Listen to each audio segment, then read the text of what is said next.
ನಾನು ಆಗಲೇ ಹೇಳಿದ್ನಲ್ಲ, ಈ ನಾನಕರ ಜೀವನ ಒಂದು 10 ಬಾರಿ ಓದ್ಬಿಟ್ಟಿದ್ದೇನೆ. ಈಗ ಓದಿ ದಾಖಲೆ ಮಾಡ್ಕೊಂಡಿದ್ದೀನಿ.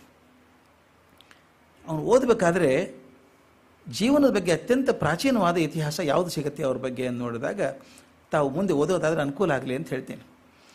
ಜನಮ್ ಸಾಖಿಗಳು ಅಂತ ಬರ್ತಾರೆ. ಜನಮ್ ಸಾಖಿ ಅಂತ ಪಂಜಾಬಿ ಮಾತಲ್ಲಿ ಜನಮ್ ಸಾಖಿ ಜೀವನ ಚರಿತ್ರೆ. ಅತ್ಯಂತ ಪ್ರಾಚೀನವಾದಂಥ ಜೀವನ ಸಾಖಿಗಳಿದ್ದಾವೆ. ಆ ಜೀವನ ಘಟನೆ ಆದುಗಳನ್ನ ಬರೆದಿದ್ದಾರೆ, ದಾಖಲೆ ಮಾಡಿದ್ದಾರೆ.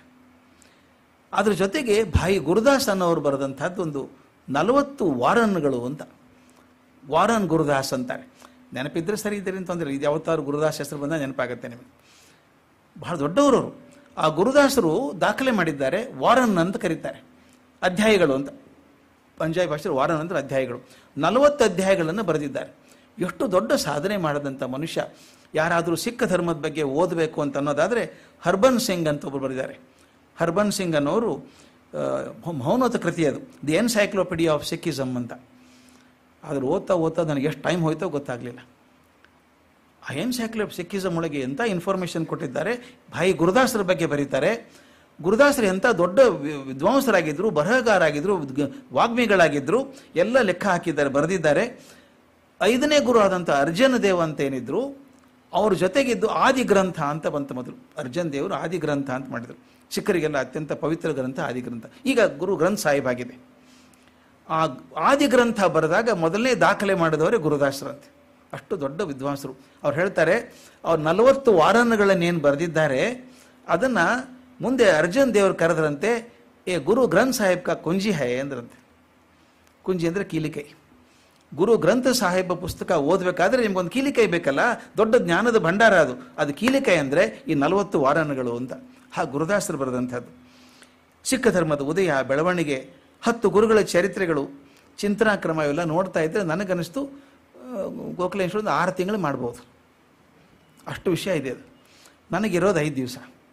ಅದು ನಾನೇನು ಲೆಕ್ಕ ಹಾಕ್ಕೊಂಡಿದ್ದೀನಿ ಅಂದರೆ, 5 ದಿನ ಅವಧಿಯೊಳಗೆ ಸಿಖ್ ಧರ್ಮ ಸ್ಥಾಪಕರಾದಂಥ ಗುರು ನಾನಕರ ಜೀವನದ ಕೆಲವು ಮಹತ್ವದ ಪ್ರಸಂಗಗಳನ್ನು ಹೇಳಬೇಕು. ಆ ಪ್ರಸಂಗಗಳನ್ನು ಹೇಳ್ತಾನೆ ಅವರ ಸಂದೇಶ ಅದರೊಳಗೆ ಸೇರ್ಕೋಬೇಕು. ಅದಾದಮೇಲೆ ಸಮಯ ದೊರೆತರೆ 10 ಗುರುಗಳೇನಿದ್ದಾರೋ ಅವರ ಸ್ಥೂಲ ಪರಿಚಯ, ಸಂಕ್ಷಿಪ್ತ ಪರಿಚಯ ಏನಾದರೂ ಮಾಡಬೇಕು ಅಂದ್ಕೊಂಡಿದ್ದೀನಿ. ಆಗೋದು ಮಾಡೋದು ಭಗವಂತನ ಕೃಪೆ. ಈಗ ಒಂದು ಘಟನೆ ಹೇಳಬೇಕು, ಟೈಮ್ ಆಗೋದ್ರೊಳಗೆ ಒಂದು ಹೇಳಬೇಕು. ಕನಕ ನಾನಕರನ್ನ ಬಂದು ಅಲ್ಲಿಗೆ ಬಿಡಬಾರ್ದು. ಇಂಟ್ರೆಸ್ಟಿಂಗ್ ಅಂದರೆ, ಈ ವರ್ಷ 2024ನೇ ಇಸ್ವಿ ನಾನಕರು ಹುಟ್ಟಿ 555 ವರ್ಷ ಆಯ್ತು. ನೋಡಿ ಹೆಂಗಿದೆ, 555ನೇ ವರ್ಷದಲ್ಲಿ ನಾವಿದ್ದೀವಿ. 555 ವರ್ಷಗಳ ಹಿಂದೆ ಒಂದು ಮಗು ಹುಟ್ಟಿತು. ಮನೇಲಿ ಹುಟ್ಟಿದಾಗ ಸಂಭ್ರಮ. ಒಂದು ಪುಟ್ಟ ಹುಡುಗಿ, 6 ವರ್ಷ ಹುಡುಗಿ, ನನ್ನ ತಮ್ಮ ಬಂದ ಅಂತ ಓಡಾಡ್ತಾ ಇದ್ಲು ಮನೆ ತುಂಬ. ಪುಟ್ಟ ಕಂದ ಮಾವ, ಎಷ್ಟು ಚೆನ್ನಾಗಿದೆ ನೋಡಿ, ಕಾಲು ನೋಡಿ, ಒಂದು ಬೆರಳು ಎಷ್ಟಿದೆ, ಸಣ್ಣದಿದೆ ನೋಡಿ, ಹೆಂಗೆ ನಗ್ತಾನೆ ನೋಡಿ, ಅವನು ಮುಖ ಎಷ್ಟು ಕಳೆ ಆಗಿದೆ ಅಂತ ಹೇಳಿ ಮುಖ ತಳೆ ಸಂಭ್ರಮ ಹುಡುಗಿಗೆ, 6 ವರ್ಷ ಹುಡುಗಿಗೆ. ಮನೆ ಇದ್ದದ್ದು, ಆ ಊರಿನ ಹೆಸರು ರಾಯ್ ಭೋಯಿಕಿ ತಳವಂಡಿ ಅಂತ. ಪೂರ್ತಿ ಹೆಸರು ರಾಯ್ ಭೋಯಿಕಿ ತಳವಂಡಿ ಅಂತ. ರಾಯ್ ಭೋಯಿ ಬಿಟ್ಟರು ನೋಡಿ, ತಳವಂಡಿ ಅಂತ ನೆನಪಿದ್ರು ಸಾಕು ನಮಗೆ. ಆ ತಳವಂಡಿಯಲ್ಲಿ ಹುಟ್ಟಿದಂಥದ್ದು. ಅದು ದೆಹಲಿ ಸುಲ್ತಾನರ ಆಳ್ವಿಕೆಯಲ್ಲಿದ್ದದ್ದು. ಇವತ್ತು ನಮ್ಮ ಪಾಕಿಸ್ತಾನದಲ್ಲಿ ಲಾಹೋರ್ ಇದೆಯಲ್ಲ, ಲಾಹೋರದಿಂದ 91 ಕಿಲೋಮೀಟರ್ ದೂರ ಮೇಲೆ ಇರುವಂಥದ್ದು. ಆ ಮನೆಯಲ್ಲಿ ಮಗು ಹುಟ್ಟಿತು. ಪೂರ್ಣಿಮೆ ದಿವಸ ಅದು ಹುಟ್ಟಿದ್ದು. ಆ ಮಗುವನ್ನ ಅಮ್ಮ ಎದೆ ಎತ್ಕೊಂಡು ಕೂತಿದ್ದಾಳೆ, ಸಂಭ್ರಮ ಪಡ್ತಾ ಇದ್ದಾಳೆ, ಎಷ್ಟು ಚೆನ್ನಾಗಿದೆ ಮಗು ಇದು ಅಂತ.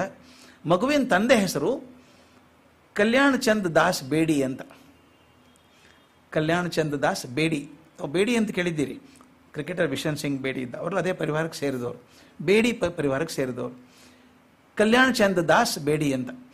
ಕೆಲವು ಇಷ್ಟುದ್ದ ಹೆಸರಿಟ್ಟರೆ ಹಾಕಲ್ಲ. ತಾಯಿ ಹೆಸರು ಎಷ್ಟು ಚೆನ್ನಾಗಿದೆ ಗೊತ್ತಾ, ತೃಪ್ತ ಅಂತ. ತೃಪ್ತ ಅಂತ ತಾಯಿ ಹೆಸರು. ತಂದೆ ಹೆಸರು ಕಲ್ಯಾಣ್ ಚಂದ್ ದಾಸ್ ಬೇಡಿ ಅಂತ. ಅವನ ವೃತ್ತಿ ಏನೋ, ಒಂದು ಊರಿನ ಪಟವಾರಿ ಅಂತ ಅವನ ಹೆಸರು. ಪಟವಾರಿ ಅಂದರೆ ಈ ಬರುವಂಥ ಧಾನ್ಯಗಳದ್ದು ಲೆಕ್ಕ ಇಡುವಂಥವನು, ಆದಾಯ ಕಂದಾಯ ಲೆಕ್ಕ ಇಡುವಂಥವನು. ಆ ಊರಿನ ದೊಡ್ಡ ಜಮೀನ್ದಾರನ ಬಲಗೈ ಅವನು, ಪವರ್ಫುಲ್ ಅವನು ಶಕ್ತಿಶಾಲಿಯಾದ ಮನುಷ್ಯ. ಅವನು ಪಟವಾರಿ ಅಂತ ಕರೀದು, ಊರಿನ ಜನ ಎಲ್ಲ ಕಲ್ಯಾಣ ಚಂದ ದಾಸ್ ಬೇಡಿ ಅಂತ ಕರೀದು, ಉದ್ದ ಆಗ್ತದೆ ಅಂಥೇಳಿ ಅವೊಂದು ಶಾರ್ಟ್ ಫಾರ್ಮ್ ಕೊಟ್ಟಿದ್ರು, ಮೆಹತಾ ಕಾಲು ಅಂತ. ಮೆಹತಾ ಕಾಲು ಅಂತ ಕರೆಯೋರು, ಮೆಹತಾ ಕಾಲು ಅಂತ ಕರೆಯೋರು. ಇದು ಹೆಂಗಾಗತ್ತೆ ಗೊತ್ತಾ, ವಿಚಿತ್ರ ನಮ್ಮ ಜೀವನದಲ್ಲಿ ಆಗುತ್ತೆ. ಕೆಲವರಿಗೆ ಹೆಸರು ಇಟ್ಬಿಡ್ತೀವಿ ಸಣ್ಣದಿದ್ದಾಗ, ಹಾಗೆ ಉಳ್ಕೊಂಡ್ಬಿಡ್ತಾವ್ರಿ ಅವು. ಅವ್ನು ನಿಜ ಹೆಸರು ಅವ್ರಿಗೆ ಮರ್ತು ಹೋಗುತ್ತೆ. ನನಗೆ ಆದದ್ದು ಹೇಳಬೇಕು, ನಾನು ಕಾಲೇಜಲ್ಲಿ ಓದುವಾಗ ಜಮಖಂಡಿ ಅಂತ ಒಂದು ಊರು. ಅಲ್ಲಿದ್ದಾಗ ನನ್ನ ಜೊತೆಗೆ ಒಬ್ಬ ಹುಡುಗ ಇದ್ದ, ಪ್ರಮೋದ್ ದೇಶಪಾಂಡೆ ಅಂತ. ಇದ್ದಾನೆ ಪಾಪ, ಇದ್ದಾನೆ ಪುಣದಲ್ಲಿದ್ದಾನೆ, ಪ್ರಮೋದ್ ದೇಶಪಾಂಡೆ ಅಂತ. ಅವನು ಕ್ರಿಕೆಟ್ ಆಡ್ತಿದ್ದ ನಮ್ಮ ಜೊತೆಗೆ. ಅವ್ರ ಮನೆಗೆಲ್ಲ ಅವನ ಪಮ್ಯ ಅನ್ನೋದು. ಉತ್ತರ ಕರ್ನಾಟಕದಲ್ಲಿ ಹೇಳಿದ್ನಲ್ಲ, ಹೆಸರು ಕೆಡಿಸೋದಕ್ಕೆ ಸ್ಪೆಷಲಿಸ್ಟ್ ನಾವು. ರಾಮ ಅಂತಿದ್ರೆ ಎಂದೂ ರಾಮ್ಯ ಅಂದಾಗೆ ಸಮಾಧಾನ. ಹಾಗೆ ಪ್ರಮೋದ ಇದ್ದವನು ಪಮ್ಯ ಆಗಿದ್ದ. ಮನೆಯಲ್ಲೆಲ್ಲ ಪಮ್ಯ ಅನ್ನೋರು, ಫ್ರೆಂಡ್ಸ್ ಎಲ್ಲ ಪಮ್ಯ ಅನ್ನೋರು, ಹೀಗೆ ಪಮ್ಯ ಅಂತ. ಆ ಪ್ರಮೋದ ಅಂತ ತಿರುಗಿ ನೋಡ್ತಿರ್ಲಿಲ್ಲ ಅವನು, ಅವನಿಗೆ ಪಮ್ಯ ಅಂದರೆ ಸರಿಯಾಗೋದು. ನಾವು ಕ್ರಿಕೆಟ್ ಆಡುವಾಗ ನಾವು ಸ್ವಲ್ಪ ಸೀನಿಯರ್ ಆದ್ವಿ. ಒಬ್ಬ ಹುಡುಗ ಗಾಡಿಗಳನ್ನ ಹುಡುಗ ಬಂದು ಸೇರಿಕೊಂಡ ಕ್ರಿಕೆಟ್ ಟೀಮಿಗೆ. ನಿಮ್ಗೆ ಚಿತ್ರ ಬರುತ್ತೆ ಕಣ್ಮುಂದೆ. ಅವನು ಇಂಗ್ಲೆಂಡಲ್ಲಿ ಬಂದ ಹುಡುಗ, ಇಲ್ಲಿ ಬಂದಿದ್ದಾನೆ, ಟೀಮಿಗೆ ಸೇರಿಕೊಂಡ. ಇವನು ವಿಕೆಟ್ ಕೀಪರ್, ಇವನು ಪಮ್ಯ. ಅವನು ಬಂದು ಕೇಳಬೇಕಲ್ಲ, ಎಲ್ಲಿ ನಿಂತು ಕ್ಯಾಪ್ಟನ್, ಆ ಮ್ಯಾಚಿಗೆ ಕ್ಯಾಪ್ಟನ್ ಇದ್ದೆ ಅವನು, ಫೀಲ್ಡಿಂಗ್ ಎಲ್ಲಿ ಮಾಡಬೇಕು ಅಂತ ಕೇಳಬೇಕಲ್ಲ. ಇವನು ಹೋದ, ಪಮ್ಯ ರೀ ಎಲ್ಲಿ ನಿಂತ್ಕೊಳ್ರಿ ಅಂತ ಕೇಳ್ದ. ಲೇ ನೀನು ಪಮ್ಯ ಅಂತೀಯನು ನನಗೆ ಅಂತ ಕೇಳ್ದ. ನಿಮ್ಮ ಹೆಸರೇನ್ರಿ ಅಂತ ಕೇಳ್ದವ. ಎಲ್ಲರೂ ಪಮ್ಯ ಅಂತಾರೆ ನಿಮಗೆ, ನಿಮ್ಮ ಹೆಸರೇನು ಅಂತ. ನನ್ನ ಹೆಸರು, ಖರೆ ಹೆಸರು ಪಮ್ಯ, ರೆಕಾರ್ಡ್ನಾಗಿರೋದು ಪ್ರಮೋದ್ ದೇಶಪಾಂಡೆ ಅಷ್ಟೇ. ಈಗಾದರೂ ಭೇಟಿ ಆಗ್ತಾನೋ ಯಾವಾಗಾದ್ರೂ ಒಂದು ಸಿಕ್ಕಾಗ, ಯಾಕಪ್ಪ ಈಗ ಮದುವೆ ಆಗಿ ರಿಟೈರ್ ಆಗಿದ್ದಾನೆ, ಈಗ ಮೊಮ್ಮಕ್ಕಳೆಲ್ಲ ಇದ್ದಾರೆ, ಪಮ್ಯ ಅಂದರೆ ಚೆನ್ನಾಗಿರೋದಿಲ್ಲ ನಾನು ಅಂದ್ಕೊಂಡು, ಯಾಕೋ ಪ್ರಮೋದ ಹೆಂಗಿದ್ದೀಯಪ್ಪ ಅಂತ ಕೇಳಿದೆ. ಯಾಕಪ್ಪ ಸೊಕ್ಕ ಬಂತೇನೆ ನನಗೆ ಅಂದ. ನನಗೆ ಯಾಕೋ ಅಂತ ಕೇಳಿದೆ. ಪ್ರಮೋದ ಅಂತಿ, ಪಮ್ಯ ಅಂದರೆ ಬರೋಬರಿ ಅದು. ಈಗ ಹೆಂಗೆ ಹೆಸರು ಚೇಂಜ್ ಆಗಿಬಿಟ್ಟು ಅವನ ಹೆಸರು ಅವಾಗೆ ಮರೆತು ಹೋಗಿದೆ. ಹಾಗಾಗ್ತದೆ ಇಲ್ಲಿ. ಇವನು ಹಂಗೆ ಆಗ್ಬಿಡ್ತು ಹಣೆ ಬರ. ಕಲ್ಯಾಣ್ ಚಂದ್ ದಾಸ್ ಬೇಡಿ ಎಂದು ಇಷ್ಟುದ್ದ ಕರಿಬೇಕಲ್ಲ. ಮೆಹತಾ ಕಾಲು ಅಂದರು, ಎಲ್ಲ ಮೆಹತಾ ಕಾಲು, ಊರು ತುಂಬ ಮೆಹತಾ ಕಾಲು ಅಂತ ಹೆಸರಾಗ್ಬಿಡ್ತು. ಮೆಹತಾ ಕಾಲು ಹುಡುಗಿ ನೋಡಿದ, ಮಗಳು ಸಂಭ್ರಮದಿಂದ ಕುಣಿತಿದ್ದಾಳೆ, ಎತ್ಕೊಂಡ. ಕೊಂಬೆ ಹೆಂಗೆ ಕಾಣಿಸ್ತಾಳೆ ಮಗಳಿಗೆ, ಎತ್ಕೊಂಡು ಓಡಾಡ್ದ. ತಮ್ಮ ಚೆನ್ನಾಗಿದ್ದಾನಲ್ಲ, ನಿಜವಾಗ್ಲೂ ಚೆನ್ನಾಗಿದ್ದಾನೆ ಕಣೆ, ಅವ್ನ ಮುಖ ನೋಡಿ ಹೆಂಗಿದ್ದಾನೆ, ತುಂಬ ಚೆನ್ನಾಗಿದೆ ಹುಡುಗ ಅಂತೆಲ್ಲ ಹೇಳಿದ್ಲು.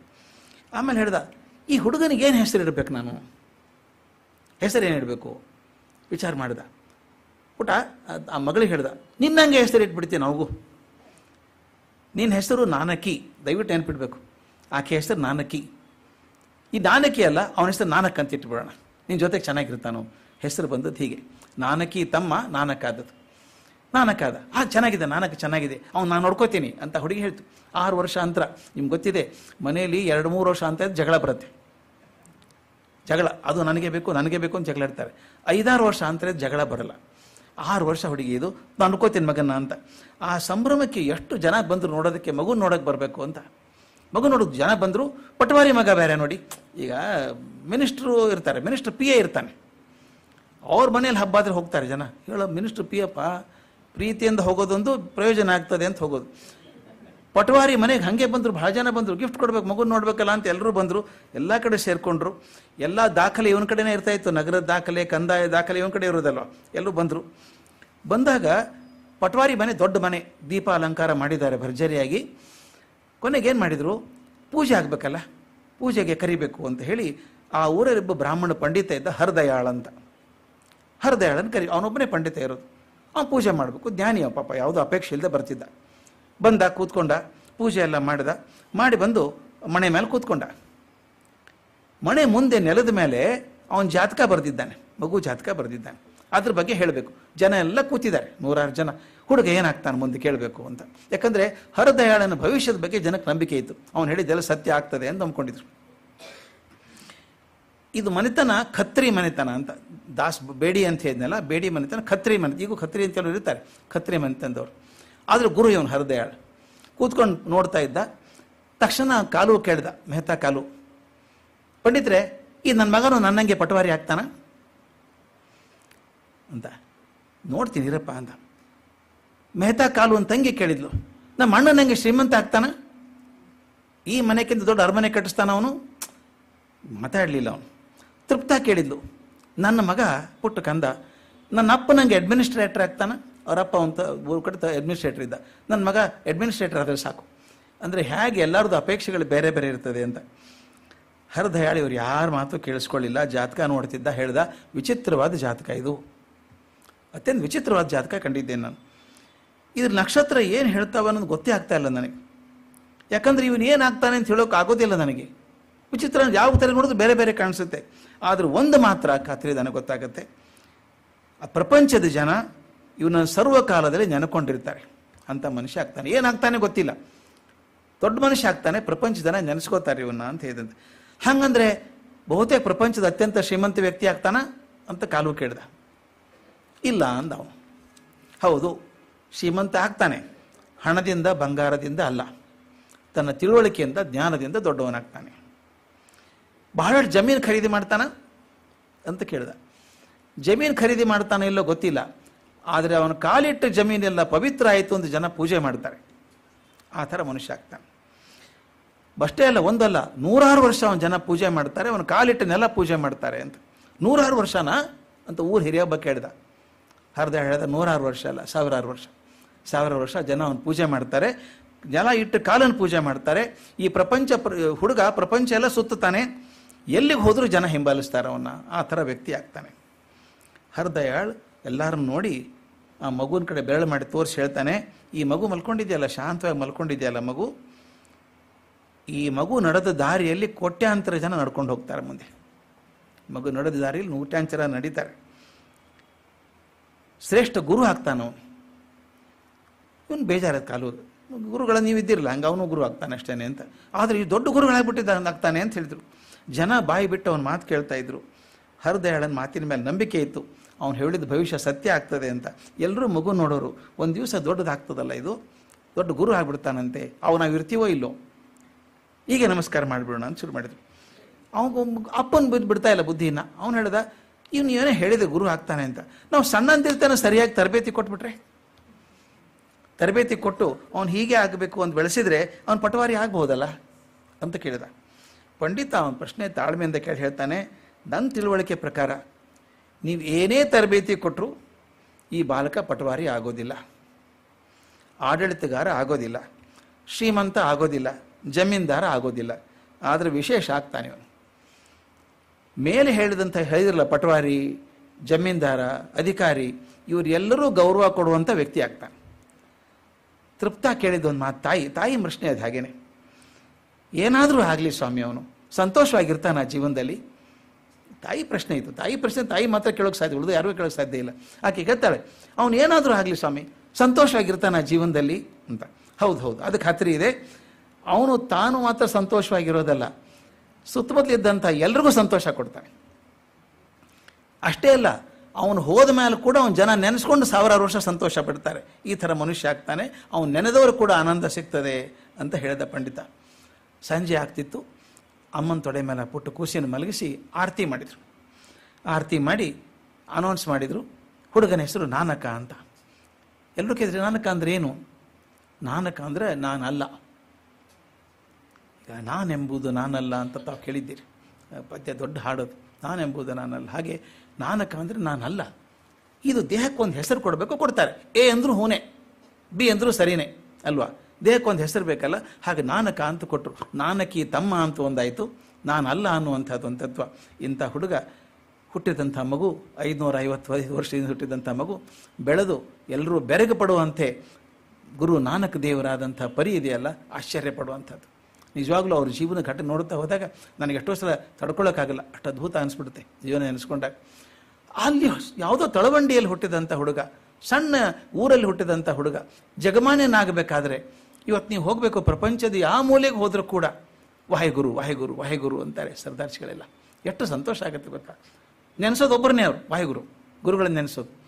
10 ಗುರುಗಳಾದರು ಅವರಲ್ಲಿ. ಕೊನೆಗಿದ್ದಂಥವ್ರು ಗುರುಗಳು ಹೇಳಿದರು, ಇನ್ನು ಮುಂದೆ ನಮ್ಮಲ್ಲಿ ಗುರುಗಳಿಲ್ಲ, ಗುರು ಗ್ರಂಥ ಸಾಹಿಬೆ ಗ್ರಂಥನೇ ನಮ್ಮ ಗುರುಗಳು. ಈಗ ನೋಡಿ, ವ್ಯಕ್ತಿ ಕೂಡ ಗುರು ಇಲ್ಲ, ಅಲ್ಲಿ ಗ್ರಂಥನೇ ಗುರು. ಹಾಗೆ ಮಾಡಿ ಒಂದು ಏಕೋಪಾಸನೆ ಮಾಡಿದಂಥ ಒಂದು ಧರ್ಮ, ಒಂದು ನಂಬಿಕೆ, ಇಡೀ ಒಂದು ಸಿಖ್ ಸಮುದಾಯವನ್ನು ಹುಟ್ಟಾಕ್ತು ಅನ್ನೋದಲ್ಲೇ ಪ್ರಾರಂಭದಲ್ಲಿ ಗುರು ನಾನಕರು ಮಾಡಿದಂಥ ಕೆಲಸ. ಅದು ಮುಂದಿನ ಜೀವನವನ್ನು ನಾಳೆಯಿಂದ ನೋಡ್ಕೊಂಡು ಹೋಗೋಣ. ತುಂಬ ಚೆನ್ನಾಗಿರುವಂಥ ಕತೆ ನಾನಕರದು. ಆಗಲಿ, ನಮಸ್ಕಾರ.